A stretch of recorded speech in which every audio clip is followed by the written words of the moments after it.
Welcome to Story Punk. I am Scott. And I am Drew. And today we are here to talk about the 2026 version of the Odyssey. Yes, it did come out this year. Yes, there are many versions out there of this story. And this is the most recent one. I would venture to say this movie may be well on its way to becoming the chief exporter of literary discourse circle jerks on the internet. Well, you know, the most, I would say the most sophisticated and culturally useful movie criticism phenomenon is the YouTube explainer. Mm-hmm. And now there's a whole world of YouTube explainers explaining the movie, explaining the movie related to the actual, classic literature, and then explaining why this or that person got it wrong. So it's really expanded movie criticism. I know, really, we're so remarkable. It's amazing. So let me tell you a little bit. It's not serious discourse like a podcast. No, yeah, of course not. Not like this. We are cultured and refined. Fucking A. And we even eat Grey Poupon. But only in our Bentleys. Right. We pass it to each other in our Bentleys from all that podcast. Well, my friend has a purple Bentley, so I'll see if I can get him to do a cameo. What is he? Is he the Penguin? No. Oh no, that's a purple Maserati he has. He's cooler than that. Yeah. So let me tell you a little bit about what's happened since the last. It's been a little while since we've recorded. So I've been on my own little personal Odyssey. I see what you did there. I know. There you go. But it's obviously my Odyssey's been a lot more pleasant and much shorter. I've seen the back rooms. I saw the new Spider-Man movie. I saw Interstellar for the first time. I'm not saying this to make fun of anything. Is it Backrooms or The Backrooms? It's the back. I actually wrote The Backrooms. I guess I didn't say The Backrooms. I'm not sure. I just watched it like this past couple so days. I saw The Backrooms. I saw the new Spider-Man movie. I saw Interstellar, which is our next episode. I saw that was actually my first time. It was one of those ones that I'm so jealous of that, dude. It just slipped through the cracks. I saw the Odyssey twice. I saw it once in IMAX and once not in IMAX, which is something we'll talk about. I also saw this is not a movie. It's movie related, tangentially, which is John Williams and Steven Spielberg symphony performance I saw last weekend. Yeah. And I also, on top of all that, I read the 2026 Fiction Pulitzer Prize winner, Angel Down by Daniel Kraus. And here's a funny thing about that. And I say I read it, but let me be clear. So I got it from the library digitally. And I miscalculated the days. I had 30 pages left, and I went to open it up today, and it said, your book has been returned. And there's a long waiting list for it. Yeah. So, I mean, I feel like I've read it because I felt like I kind of knew where it was going, but I have literally have 30 pages left. So now I have to wait. Well, you know what I'll bet you could find? What? A YouTube explainer explaining unpacking the ending of the book. Probably. But I'm sure there's a lot of YouTube commentary on Pulitzer, Booker, and National Book Award winners. Let me tell you about that. I know this is about the Odyssey, so I'm not going to go too much into this, but I will say something that makes me think about all the commentary. I'll be honest, there's so much commentary on the Odyssey, and I felt like we had decided this a few weeks ago that we were going to do this movie, and I just as time went on, I felt like there was so much commentary before it came out, so much discussion, and then once it came out, there was I just felt like in every aspect from and I'm not even going to get into the whole the ignorant part of it about the casting and everything, because that's not even worth discussing. But the literary merits and whether or not it's a good movie and whether or not the writing was good and everything like that. There's I just feel like it was kind of being commented on all sides. I was almost like, oh my God, was this even a good idea? Because I feel like there's so much noise out there. But you know what? We're doing this. But it made me think about if you ever have a book that you're reading or you're interested in, I would suggest that you don't look at reviews on Goodreads, because I feel like that's the worst place to look, because they are so brutal on there. I don't think it's a good place to, if you want to judge the merits of a book, because this book, Angel Down, that I read, it's a big swing what they're doing here. What they did, it's one continuous sentence. I think, and it takes place. It's basically a rescue mission in World War I. But it's a lot more to it than that. It's got like a sort of like a horror fantasy element to it. It's very interesting, and it's a very big swing, and it's not going to be for everybody. But some of the reviews I read on about this book, and it makes me think of the Odyssey. I just feel like some people just will never be satisfied, and I feel like some people, I think it's very easy to just say, "Oh, the writing sucks," Right. like. Because so think about this, because of the fact that it's written as one continuous sentence, and for me it worked. I kind of like forgot as I'm reading it. I was gonna say it sounds like something you just get used to. You get used to it, and then you kind of forget, because there are, when I say this, it is like I guess it's almost the literary equivalent to like a one shot movie, like 1917 or something like that. Like I feel like that's or something crappy like The Revenant. Okay, I don't know. Actually, I never saw The Revenant. You are not missing anything except Tom Hardy's fantastic accent. So, but when you see something like this, and I saw one of the reviews. So keep in mind, this is one continuous sentence, and this is what the review said. And that was the whole review. And I was like, what a dick. You know what I mean? It was like, of course there's going to be a lot of ants. It's written as one continuous sentence, but I mean, don't mistake that for this book. Does have like, it does have sort of like flashbacks where it talks about the main character is talking about things that have happened in the past. There's this book gets really wild and crazy, and I was there for it because I like weird shit. I mean, I like the back rooms, which I know like probably 50% of the people out there probably couldn't. Well, I think also, an author is entitled to experiment however they want to experiment, knowing that it may or may not work for certain people. And I don't know if you've read a lot of James Dickey, like Deliverance, but his book Out on the Lamb, which is like 700 pages or something, that's the one that's written. It's each page may have columns separating, I guess, basically separating the main character's thoughts from what the world is visually around him, because he's blind. Okay. And it's very interesting. It takes a while for it to stop being merely interesting and start just being how you're reading the book. Yeah. And I remember I read a local author and professor, Madison Smart Bell. He wrote a trilogy, historical fiction on the Toussaint Louverture uprising. The first one is All Souls Rising, and they're amazing books. And if somebody wanted to spend the money on it, I mean, there's no reason it couldn't be a gigantic, premium cable series type of thing. But he writes, it's in English, but he writes so much French and French. Like Haitian French and Pidgin French and all this stuff with a huge glossary in the back. Like you have to devote yourself to that. Yeah. And it clicks, and it doesn't take, 300 pages to click or anything, but sometimes it takes work. I mean, you're going to pretend that you read the Odyssey and then you read, Ulysses, and you're not going to have to work. And never mind if you decide to follow Joyce down to Finnegan's Wake or something. But I think, I think honestly, at the end of the day, I am interested in reading that book. I've heard of it. I haven't read it. Which one? Angel Down? Angel Down. Yeah. Even though my favorite, it's only 300 pages, so it doesn't. I'm a slow reader, and it took, like I said, 30 pages short because the digital loan from the library said, "Hey, you're done," and I was like, I was off by a day. Yeah. But the.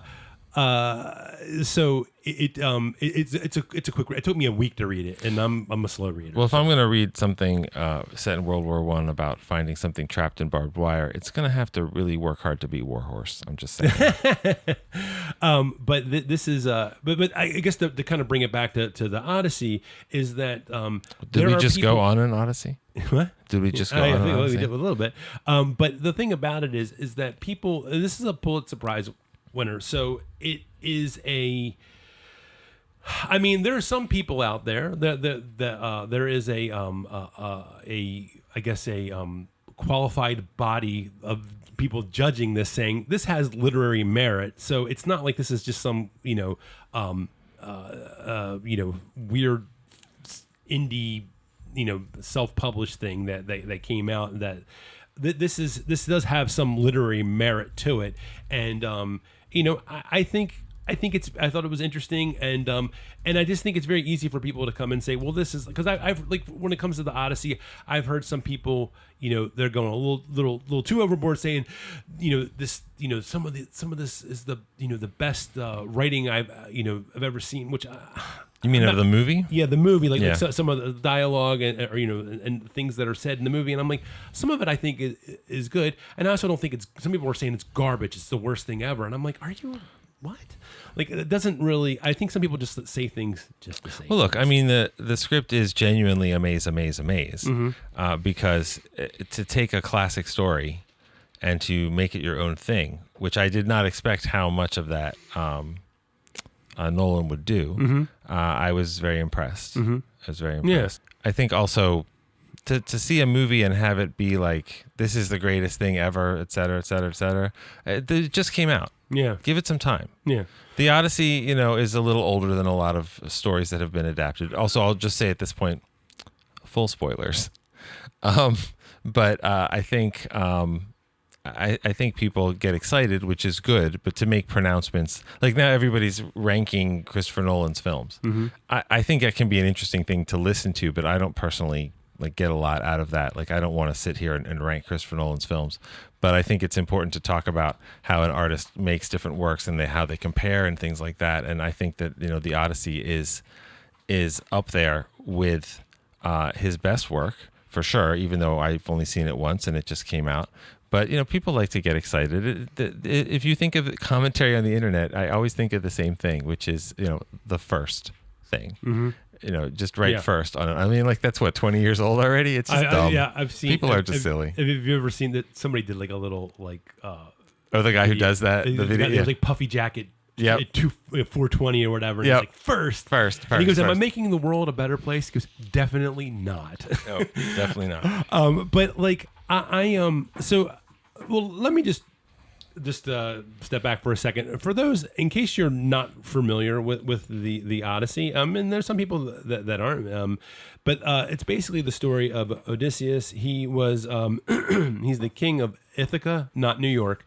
Although I like Ithaca, and he the university, but and Cornell. He embarks on this long, perilous journey home after following the Trojan War. This actually does deal with parts of the Trojan War as well, and it's basically he goes to this voyage. On the way home, he confronts which stated, because the gods are not really present in this, they're kind of talked about. It's interesting, and which I kind of like that. The gods are talked about sort of the way we talk about gods in real life today. It's like you can choose to interpret these things that happen. Are they the whims of the god, or are they just coincidence? And Nolan establishes that literally at the beginning of the movie. Yeah. Remember, with the title card says, "In a time of apparent magic." Yeah. Now, there's explicitly things that, there is a Cyclops, there are monsters, things like that, the sirens, whatever. But it's definitely, I don't want to say I was pleasantly surprised. I just thought it was an interesting choice that, the only god that you see is Athena. And by the time you get to the end of the movie, is that even Athena? I don't think so. Yeah. But it's interesting because it ends up being Odysseus's very personal relationship with those things, which I think is a much more modern way to look at religion, as you're saying. So because he's like, because you do wonder sometimes when he talks about. It's funny because he kind of goes back and forth, because it's like one moment he's like, I'll defy the gods, and then the next moment he's like, I told you guys, Apollo is going to be pissed if you eat that cattle, and you did it anyway. And so he seems like he at one point, and this is the way people are in real life. It's like you invoke the gods sometimes when it's convenient, and then you right, and you dismiss them, the next day. That's how a lot of us are. That's like they say, what is it? I saw a funny meme that said, everybody's an atheist until their stomach starts grumbling when they're out on the date. You know what I mean? But it's a so I did feel like that was very I like that approach. So and just for reference, obviously this is directed by Christopher Nolan. I don't know if we I don't know if we said that. Matt Damon's in it, and a lot of decent. Every role is somebody. It's a decent chunk and of some A-list amazing Hollywood. stuff. Yeah, you can look it up on IMDb. I'm not going to go through all of them, but I mean we will talk about some of that. And one thing that I do want to just say is that I just think that, as far as people being able to, and this is the last thing I'll kind of say about the discourse online, because we could literally do a whole podcast about that, and that is that people just need to, you have to choose how you're going to engage in the movie and whether or not what's going to be the thing that says I just can't get over that. I've seen people complain about and like once again, I'm not going to talk about the casting stuff other than to say that the things that people were bitching about, those characters are barely in the movie. Yeah. Elliot Page, he's barely in the movie. But he's so good. Yes. That Hades. Oh my God. I love that scene so much. And he plays an important part. Mm-hmm. That's not actually in the Odyssey. Yeah. It's in the Aeneid, but not the Odyssey. Yeah. Which I didn't, a lot of that stuff. It's been so long. I mean, like one of my stuff that I read in school, I forget. Yeah, it's from high school and we're old, of course. I mean, one of my favorite things, I actually wrote a paper, I really love, my favorite actually, which is another great poem, was T.S. Eliot's The Wasteland. And I love that when I barely remember anything from that. And I wrote like one of probably my best research papers ever was on T.S. Eliot's The Wasteland. And I barely remember anything from it because I read it so many years ago.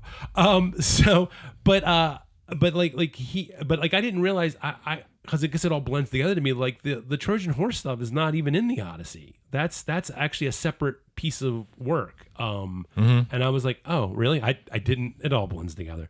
But anyway, the point is, what I was going to say, aside from the casting stuff, is that if it bothers you so much about the Americanized, English that they're using, I mean, that's no more anachronistic than proper theatrical British. It's that's that they didn't speak that either. So it's like, just you kind of just got to get over it, or just say the movie's not for me. Right. I saw people complaining about the armor. Like, you know what? The armor for me is passable enough for something that they could have worn back then, and that's all I need. People are like, the armor in Troy was better. So what? I don't. That doesn't. I can't. Well, also the people who are complaining about that really loudly and publicly, people who are already established in the media or whatever, they didn't have an opinion on authentic Greek armor before the movie came out. Sure. And the people who were angry about Lupita Nyong'o getting cast as Helen, first of all, they didn't even know she was also Clytemnestra because they don't have any knowledge of what it's actually about, and they probably hadn't read the book in many years, and they also hadn't seen the movie yet. I mean, I have a thought on the casting. I thought Lupita Nyong'o was great. She is one of the most beautiful women in the world. If I made the movie, I would have included Helen in the same quantity, very small part of the movie. I would have never shown her face because whatever you imagine is the most beautiful woman in the world is probably more effective. That doesn't mean that casting a beautiful actress, and there are many beautiful women they could have casting a beautiful actress was a bad choice or anything. It didn't ruin the movie for me or anything. But the fact that she's black, I mean, who gives a shit? She is a beautiful woman and she does a great job as both roles. And who played? Was it Diane Kruger played Helen in Wolfgang Petersen's movie Troy or something? So you don't even remember, but she's also a beautiful woman. So to me, it's funny because I remember watching the movie and thinking, so is he going to do the prequel? Yeah, because everybody loves doing prequels, but fortunately he won't do that because if you want the prequel, maybe read the book instead of seeing the Wolfgang Petersen movie. But also he, as you said, he really covers. Not only does he cover the events of the Iliad, we don't talk about Achilles and Hector, and we don't talk about a lot of those details, but the way that what happened at Troy fuels the whole movie. I don't need to see Christopher Nolan do a movie of the Iliad. It's really quite amazing. Honestly, I mean, it's just what it comes down to is it's just his interpretation. It's no different than than the Coen brothers. Oh, brother, where art thou? It's no different than Baz Luhrmann's his version of Romeo and Juliet. I mean, it's very different. I like both of those movies. You know, Also, there's no one original text. Yeah. It was an oral poem for centuries, and then pick your translation. because honestly, the idea Today, of, I mean, pick your translation. They're all different and Yeah. they're all interesting. and I mean, honestly, when it comes down to this idea of, you know, there was a certain way that Christopher Nolan wanted to frame this. Obviously, this idea. I mean, you can't deny that there is this idea of PTSD that's going on here with Odysseus, which would be a concept that would be so foreign to Homer. They never. I mean, shit. They didn't even talk about that. Like the people that were coming home from World War II, they just called it. They were shell shocked. They didn't even have that term back then. It's interesting because I didn't read it. I know a lot of people do, and they're not wrong. I didn't read it as PTSD. I wrote it as Odysseus wrestling with the responsibility of breaking Zeus's law, and that is beyond trauma. That is, I broke civilization, which he's obviously very explicit about in like literally the last 2 lines of the movie or something. And you know, so many movies today are fueled by trauma. But that's not necessarily a bad thing, even in movies where it doesn't work for me. Like what doesn't work for me about Backrooms isn't that it's about trauma. What really works for me about Midsummer is that it is. But I feel like there's definitely some modern things going on in Christopher Nolan's The Odyssey, which maybe we should just call it Christopher Nolan's The Odyssey so we can compare it to Lee Cronin's The Mummy. Yeah. But it's definitely got a modern take on it without it feeling like it's trying to do that. I mean, you can do Shakespeare and you can interpret it however you want. I mean, you know, the Ian McKellen movie of Richard III set in like 1930s fascist England type of thing is spectacular. Yeah. But or the Slings and Arrows show from the TV show from Canada, or Shakespeare in Love. Like you can do all sorts of different things. Have you ever seen? There is. It's so like why not the Odyssey? It's oh god, what is it called?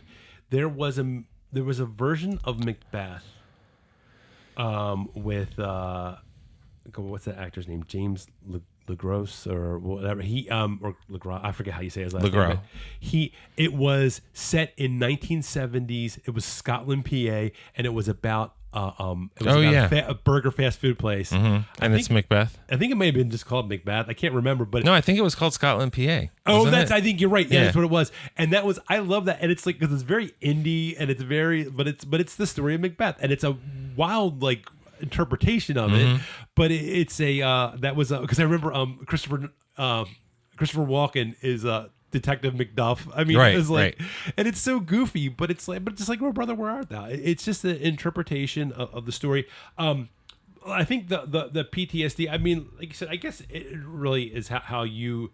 You know, there's the Christopher Nolan's interpretation that he's putting out there, and then you know you have the audience interpretation. I think a lot of I felt like they were making a point to show how he was when we get to the end. Spoiler for 2,000-year-old story, but you know when Odysseus is kind of recounting to Penelope what he kind of went through at Troy and how it was kind of like he seemed like he's very full of regret because he's like the men were celebrating after Troy, but it was like that's where I was kind of getting the idea of the PTSD because he like I felt like they obviously it was a very deliberate choice to because the movie is told non-linearly that the very first part, and I love the scene when they're trying to they're at the gates of Troy, and that whole scene where they're trying to open up the gates, so good, and the music, everything is just like from the moment they drop the lantern and you see it light up and you see all the soldiers outside the gate, and then they're trying to open it up, like all of that is just that's amazing. I love that whole scene, but when they kind of cut that scene off because you only see them really attacking soldiers, and then later on you see the rest of it, and then you see they're killing like civilians. Yeah, they don't show the details of the murder and rape of civilians, but I mean it's clear what's going on. Yeah, and I don't need to see that. No, yeah, I don't. But I mean, like, well, they don't go too they don't go too deep, but you do see them like they slash the throat of. I know there's at least one or two civilians that you see, and then they lead up to the Zendaya character. Obviously she's going to be beheaded, and then they kind of juxtapose that with them cutting off the head of Athena, the statue, and that's a I guess you're supposed to be like, oh, and that's yes, why that's I was what Christopher Nolan said. He said, I hope that people go, oh. Yeah, and but that's a and so that's sort of where I was pulling the PTSD thing from. So I mean, I guess you can interpret it a few different ways, but it definitely, obviously, it's probably even more than that, because it is more than that, because he is he's so damaged from that, like mentally, that he feels like he can't even go back home again, or home doesn't feel like it's the same place, because he's like a different person now. So I guess that's how you interpret that. I feel like I'm probably jumping really far ahead here, but that's all right. You get the idea. Because it's like, I guess what we're talking about here is that these acts, the acts of Odysseus that made him this heroic legend, really took a toll on him, and that's what prevented him from being able to get back home, or at least in his head. It's like, well, that's Nolan's interpretation. Yeah. There are other ways. Like, one of the Sure. things that this version of the Odyssey doesn't have is sex, and Odysseus fucks. Yeah. I mean, like, he lives with Circe for a year, and they have a relationship. Yeah.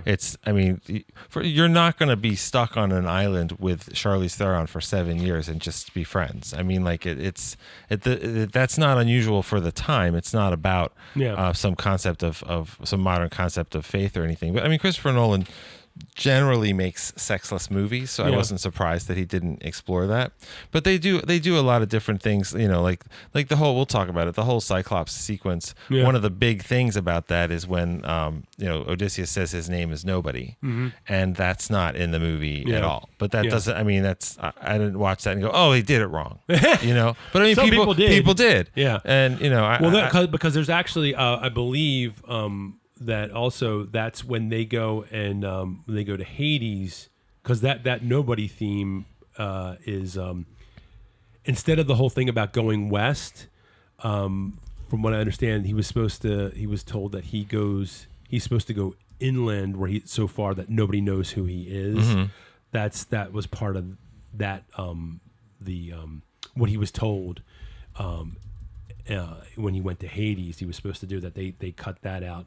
Which I mean, honestly, look, the movie's long enough as it is, and not that I'm complaining. I'll be honest, I didn't look at my watch once. I was engaged the whole movie. It didn't feel like 3 hours to me. Yeah, and you don't, and so you can only, you can only put so much in. And I know the oh my gosh, what was her name? What's the woman that did the translation that Christopher Nolan? Emily Wilson. Yes, who's all upset about, like, and it's like, look, you can only put so much in, and I feel like you can't make.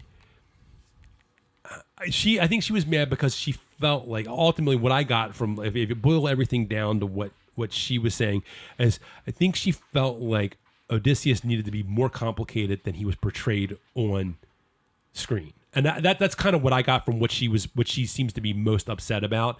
And that but his biceps were sick.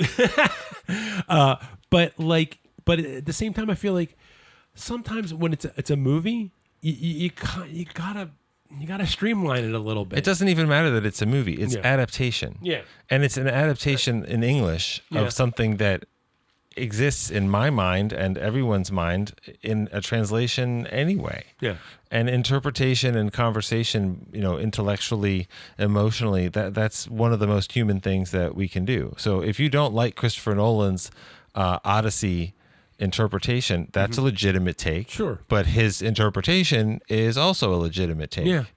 I mean, so is, like you said, the Coen brothers. Yeah. What a great movie. Yeah. You could know nothing about the Odyssey and be swept up in the vibe and the feeling of it. It's also really fun to know what the clan represents in the story, and like all the counterparts, and is it John Goodman is the Cyclops and all that kind of stuff. But I think there's a thing in our culture, anyway, this is the least revelatory thing I've ever said, where people have to be right all the time about everything. Yeah. And that's stupid and exhausting, especially when you're talking about something like this is great literature that humans have encountered and sometimes wrestled with and interpreted for literally thousands of years. You having an opinion about it, to me, is as legitimate as Emily Wilson's opinion. Sure. But you can also give her opinion more weight because she is more informed and involved and educated and did the translation. But that doesn't make your opinion, irrelevant. However, you should have some thoughtfulness other than, I can't believe Ellen of Troy is black. Like, it's just stupid. But even the people that are trying to talk about it on like the people that aren't just like flat out ignorant, the people that are trying to talk about it on the literary merits, or just I feel like sometimes people are I feel like you're kind of missing the point. I feel like, honestly, like, especially stuff that was written, quite some time, thousands of years ago, a lot of those stories are more deliberately metaphoric than the stories we have now. We have a lot of stories, and especially like in modern Western culture, that are very surface level, for whatever reason. And I feel like something like the Odyssey, it's very there's, I mean, really, the idea of the story of Odysseus is more of a metaphor for just like the obstacles and the things and the temptations that we have, as humans in our life.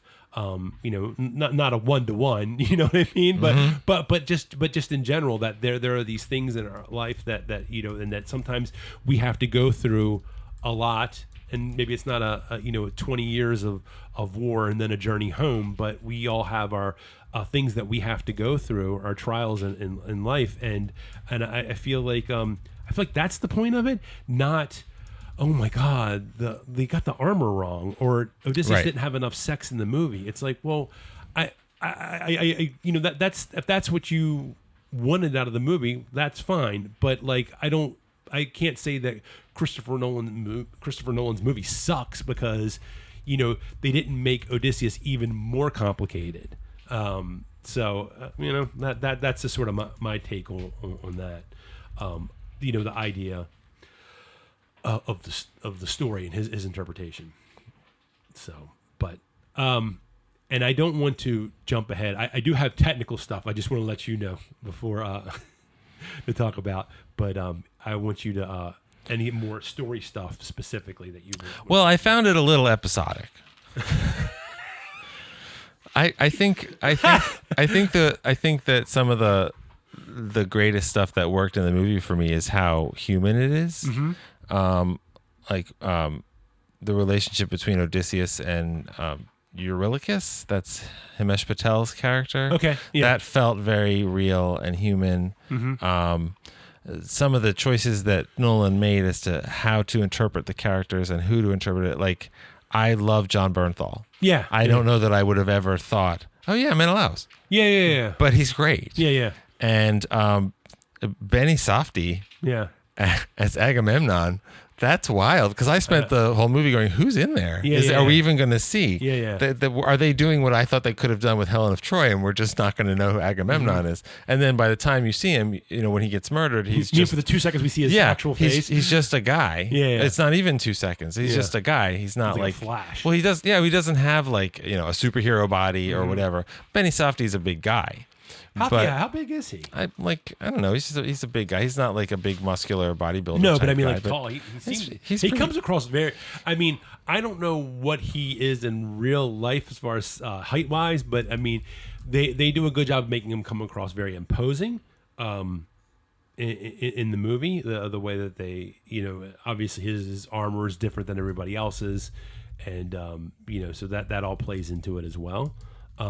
So especially that scene when they finally open up the gates of Troy, and it's him there and that imposing, like, I mean, pretty much every scene that he's in when he has that armor, he looks imposing. Even when they're just on the beach, he's like walking, and you're like, damn, that dude looks like like there's no mistaking that guy's in charge, right? So even when you have somebody like Odysseus, who is like this, this great warrior, and he is like, you're like, oh yeah, but that guy, he's somebody more important than Odysseus, right? So, but Well, and Odysseus's character is the most clever. yeah, he's the smartest. And that's why he came up with the Trojan horse, and that's why, because he's more clever than what we would think of as moral, he was willing to come up with it and do it to win the stalemate of the war, breaking Zeus's law. Which the whole point of Zeus's law is you have to be, welcoming and hospitable to strangers because they could be a god. Yeah, And even though this movie doesn't show, someone turning out to be a god, that is a huge, and in this version of the story, an unrecoverable violation of the culture that they live in. I mean, to hear Matt Damon at the end saying the lines about how we'll forget how to write and all this kind of stuff until civilization returns again. That I think that's very effective and very moving, but it's not as moving. It's not as moving as realizing that they're the people from the sea. Yeah. That is a I had always thought that, but I felt like in the movie they were a little more ambivalent about the. I mean, I don't know. How did you feel about that? Like, cause that was always my interpretation that they are the sea people. But I felt like in the movie, I was kind of like almost a little perplexed. I was like, I kind of felt like they didn't. Did you feel like they made that clear? In the movie? Yeah. Okay, I thought it was very feel clear. Like, I mean, like as far as the story goes, I don't remember the exact moment because it's been a couple weeks since I've seen it. But there is a moment where that's clear. But also when you go back, and you've seen it more than once, when you go back, that when they come out of the sea and the village is burning, and they talk to that guy, and he's like, "We already set it on fire. You guys are going to fuck us up anyway." Yeah, I mean, I know that part, but I was just like, maybe it was. I never felt like Odysseus was like, yeah, we are the sea people. Maybe I'm just missed it both times I watched it. But I was like, I guess I was kind of waiting for the part where there was more of a sort of a self-acceptance of like, yeah, we are the sea people. Oh, it's a terribly sad realization. Yeah. I mean, like, but the sea people, that's what happens when you break Zeus's law. Yeah. So, but I do feel like that was a would have been funny. It should have been like what if they would have had Russell Crowe would have shown up as Zeus from Love and Thunder with that goofy accent and the little thunderbolt. I mean, some of the stuff in the movie distracted me, like when they first started talking and Telemachus is talking about my dad's coming home and stuff. That took me a minute to get used to, but I don't care. I mean, that doesn't really. Are you talking about the use of the word dad? Yeah, like that modern language you were talking about. It didn't stick with me. I mean, yeah, I knew about it before I saw it. I'd heard that they did that, and even though I heard about it the first time, I think before he says dad, I do think he says mom, because I think he says mom when the suitors are getting rowdy, and I think he goes to see Penelope and he says like mom, and I was kind of like, that does seem a little weird. Yeah, like whatever. I was like, that won't bother me. And then he says mom, and I'm like, I was kind of thinking he would say mother. What did you think about? I thought the casting was great, and I like Tom Holland, but there was something about the way that character was written that, like, I don't know. I was having. And I hated that I wasn't really connecting with that character for some reason, because I did, like, I don't know, parts of the movie I was like, okay, I'm good with it. Like when he kind of goes off to go look for his father, like that was fine. But I felt like all the times when he was home with the suitors, it was bothering me. Like something, he came across, like, I understand he can't be like Odysseus Jr. You know what I mean? He can't like he can't be that, because that throws off the whole story if he is. But at the same time, sometimes I felt like he just came across so weak. It was like almost bothersome. Like he came across like that felt right to me though. Yeah. I mean, he's not. I mean, I know he's supposed to be less. He's not fully formed. Yeah, that doesn't make him bad. Yeah, but he's not fully formed, and his father is at this point essentially, even though people have positive and negative opinions about it, a legend. that's a lot to live up to. Sure. And it's not bullshit. Like how does Eric Trump live up to his father? No. Nonsense. I mean, the other thing is we don't know if you're a Telemachus, you don't know where his father is. Mm-hmm. You know he's this great hero of the victor of Troy, but you don't know what has been happening since then. You don't know what's been going on. And I think like one of the things that Nolan does in the story is he combines some of the islands that they stop. So like when he's with Calypso, with Charlize Theron, she gives him the lotus to eat, and that makes him forget. And that makes him, and so like that's a possibility that Odysseus has just abandoned his family, that kind of stuff. Now in the Odyssey, that's a different island. Yeah. And Odysseus is the only one who doesn't eat the lotus. Yeah, that's what so it's interesting to see how some of those things are inverted. But I wasn't sure how into watching Telemachus leave the island and travel to try to find information about his father, to go see John Bernthal, all that kind of stuff. I wasn't sure if I would spend some of that once it started. I wasn't sure if I would spend that part of the movie going, "Come on, get back to Odysseus," and all that kind of stuff. But I thought that worked for me. Also, a big part of why that worked for me was the casting in this movie. Yeah. Ryan Hurst played Mentor, and in the Odyssey, Mentor doesn't die. Yeah, but I happen to love Ryan Hurst. I think he's been acting with a beard for 15 years or something. Did you hear about him? What happened to him? No, what? They're making a live action version of God of War.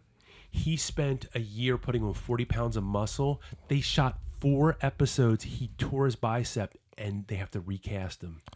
Can you believe that? My jaw just dropped as you saw. I know. Wow. That sucks. Awful. Dave Bautista's probably going to take over the role. But they're going to have to reshoot the whole thing because they shot 4 episodes with Ryan Hurst, and they're not going to obviously just change, But I can't. But poor guy. What that sucks. I mean, what a incredible opportunity, and then to spend a year getting jacked like that because that character from the video. Well, you and I know what it's like to put in that kind of work. Yeah, so. When I put on the 40 pounds of muscle over a course of a year. But he. I mean, I've put on 40 pounds over the course of a year in my life. Yeah, so am I. But that's a.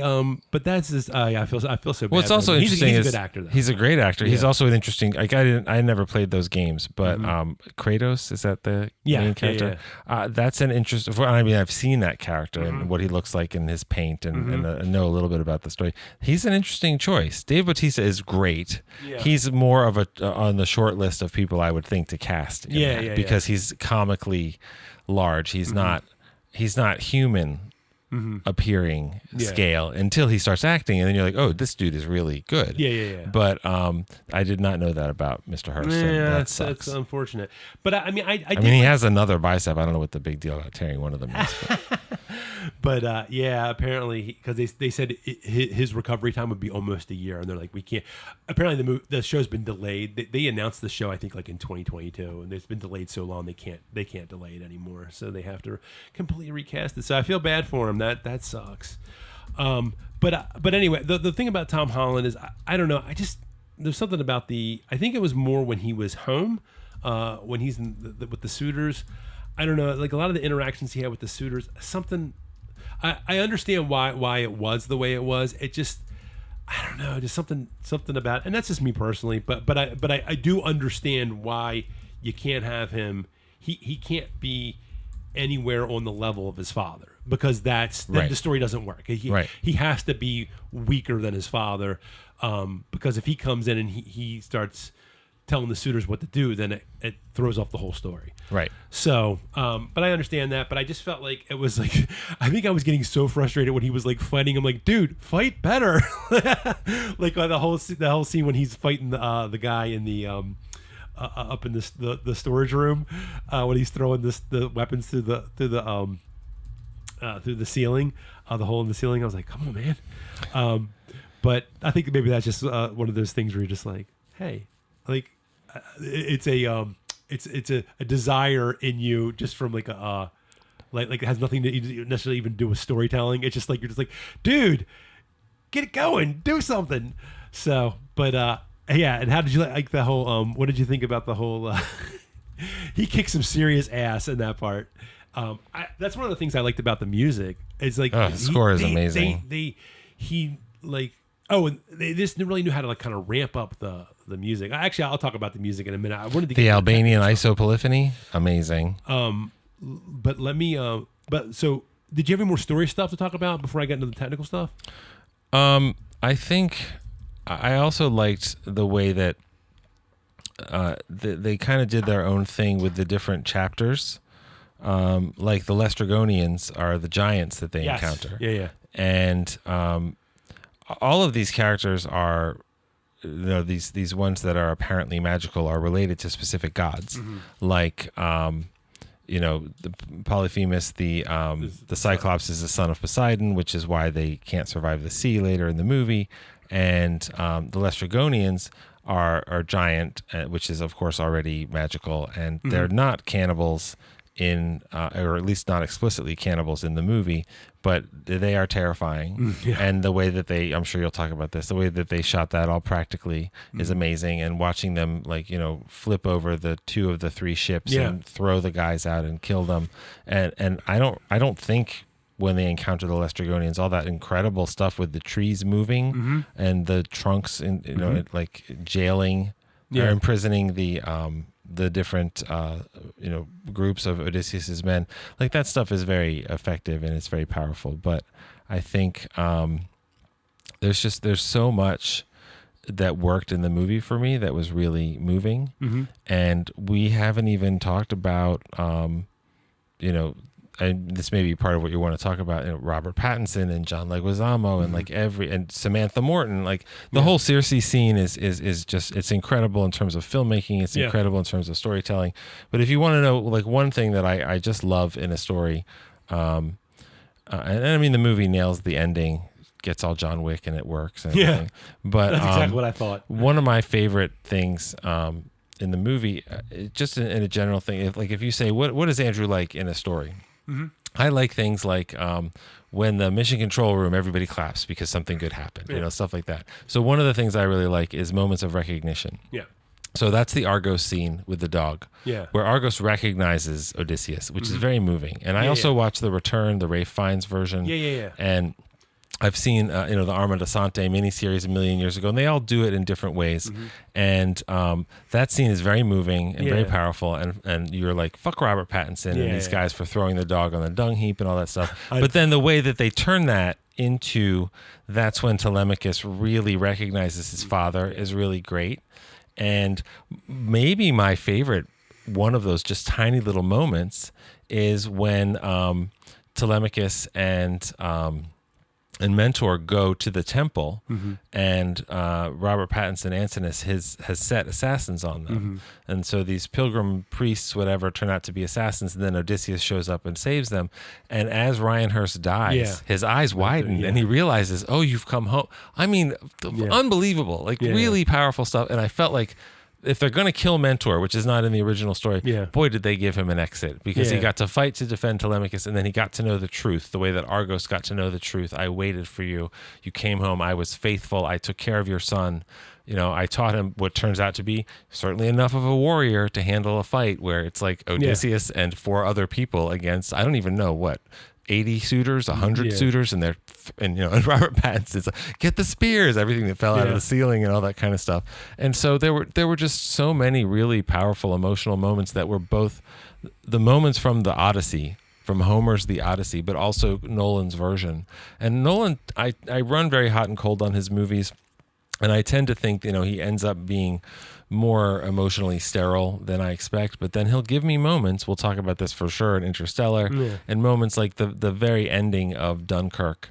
I like Dunkirk, but the ending of Dunkirk that intercuts not only, Churchill's speech about fighting them on the beaches and all that stuff, and it shows these soldiers thinking that they've failed and then getting handed beer in the newspaper and discovering that they're being celebrated as heroes, and then watching Tom Hardy land the Spitfire on the beach, and the music and everything is very powerful. It's very emotional. And there was a whole bunch of that in the movie for me. Like, it really worked for me. Yeah, I wasn't Dunkirk. I wasn't the hugest fan of that.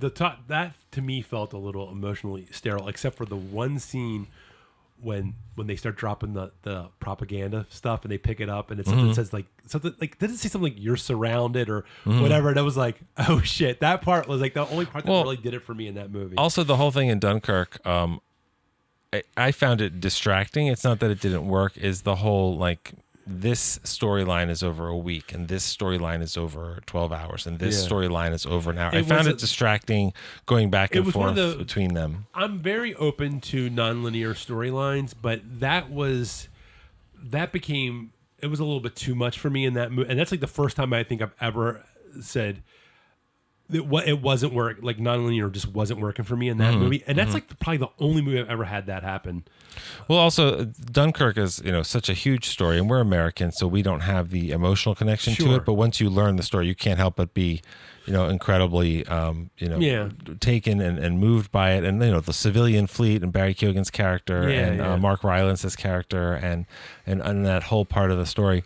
But I think it's the other, and this is not a criticism of Dunkirk for this, but if I think of Dunkirk in the movies, I think of that oneer in Atonement, and the camera moving along the beach as the soldiers are waiting to get picked up, and it's getting increasingly desperate, and they're shooting their horses that they can't put on boats, and the soundtrack. And I mean, like, if you've never seen Atonement, you should see it because it's a fantastic movie based on a very moving book.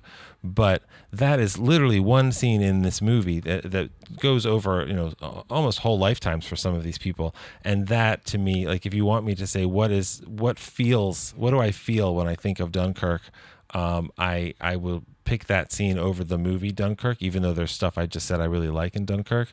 The Odyssey is full of moments like that are really moving and that are moving on and impressive on multiple levels, from production, which you're about to talk about, to this is Nolan's take on the story, to the acting, to the biceps, like everything. It's really incredible. So I think for a story that goes its own way and still works and honors its source, it's pretty special for that.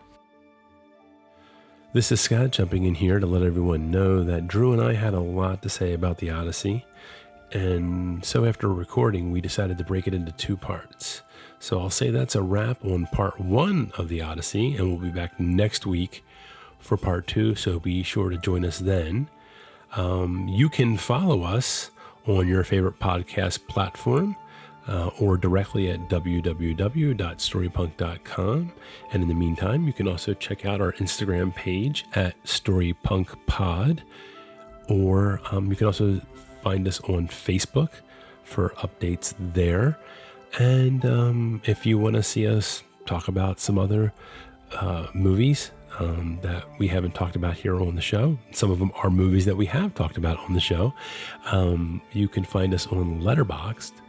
And I am Storypunk Scott there, and Drew is Solid Gould on Letterboxd. And with that, I will say, remember, story matters.